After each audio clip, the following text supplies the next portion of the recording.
Meron po ako mga bossing ko na ituturo sa inyo na isa sa mga pamamaraan para magkaroon kayo ng mabisang proteksyon.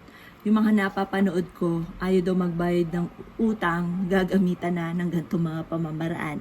Pero itong ating gagawin mga bossing ko ay hindi to sa negatibo.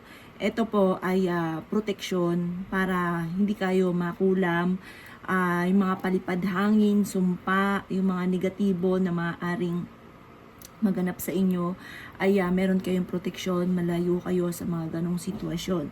Ngayon pa mga bossing ko, mas mainam gawin nyo ito ng Tuesday or kaya ay Friday. Basta positive ka lang kapag ginagawa nyo ito ha. Baka gumagawa ka ng ganito, tas kayo mismo hindi naniniwala or kayo mismo kumukontra. Huwag po ganon. Dapat naniniwala ka sa mga gagawin po ninyo. Ngayon pa mga bossing ko, ganito lamang po ang inyo pong gagawin. Harap ka sa gawing silangan ng mga bandang alas 7 ng umaga. Ito pong ating gagawin, kabutihan po ito at ito po ay sa umaga natin gagawin.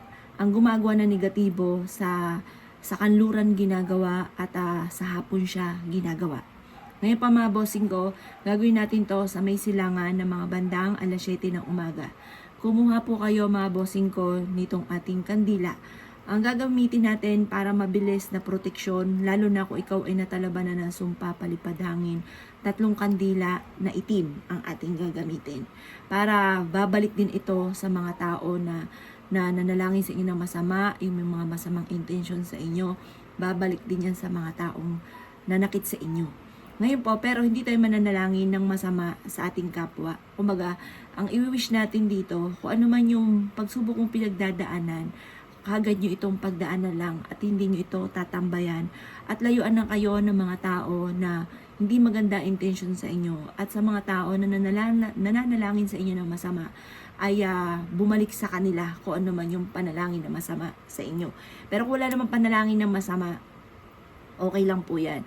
Wala namang nakakatakot doon kung walang nanalangin sa inyo ng masama. Kaya, kumbaga, mahirap talaga mabossing ko yung nananalangin ng masama dahil may balik po yun.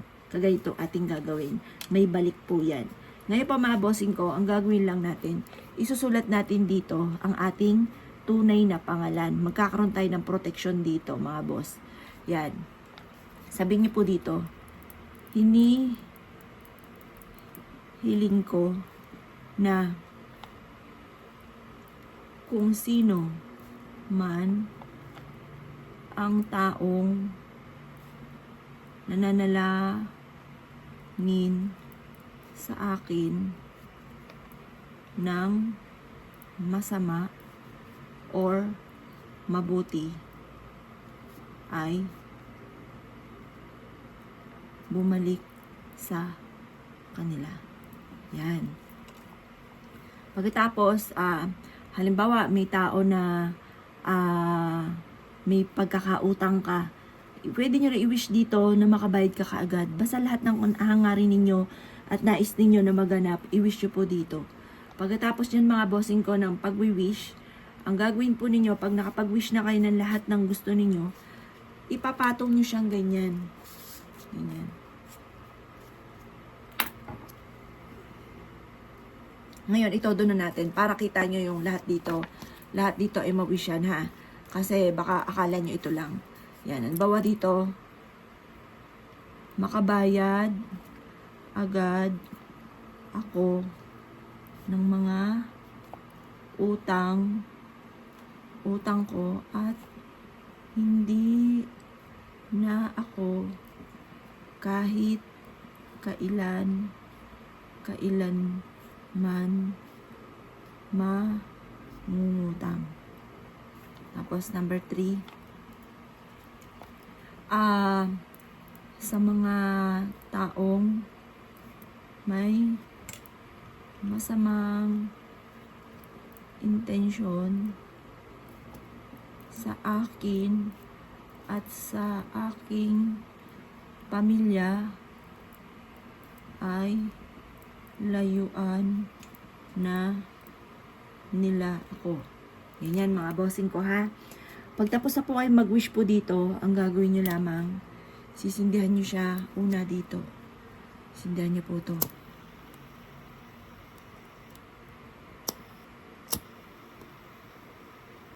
Yan.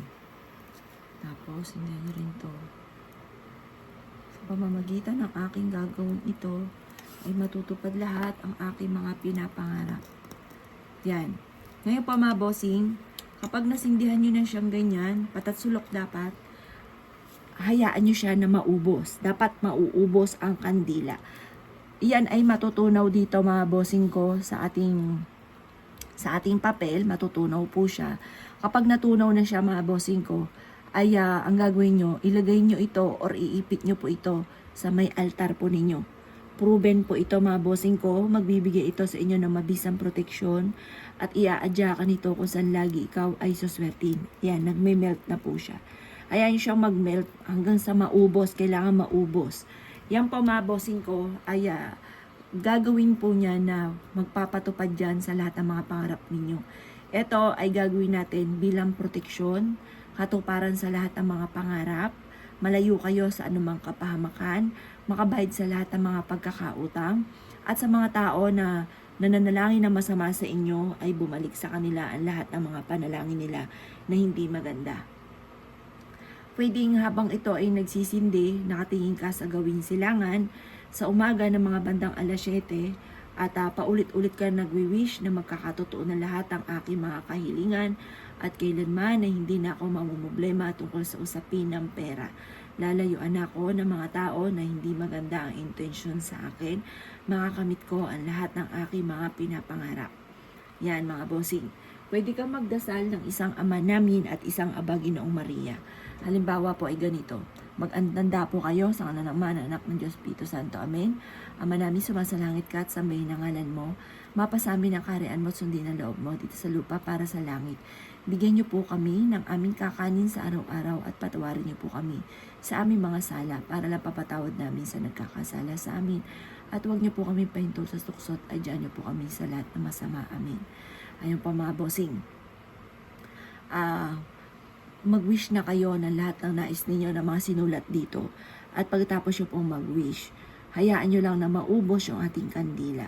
Positive ka lamang, makakamtan ko lahat ng aking mga pinapangarap. At malalayo ako sa mga tao na hindi maganda intensyon sa akin. Gagaling na ako sa aking karamdaman. Magkakaroon ako ng mahabang buhay. Maging aking anak at ang aking karelasyon. Ang aming pamilya ay malalayo sa anumang kapamakan.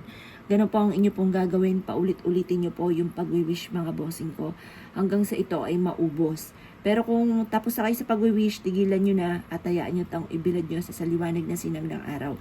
Hanggang siya ay maubos. Pag siya ay naubos na mga bossing ko, tupiin nyo at ilagay nyo po to sa may altar po ninyo. Proven po ito na mabisang proteksyon.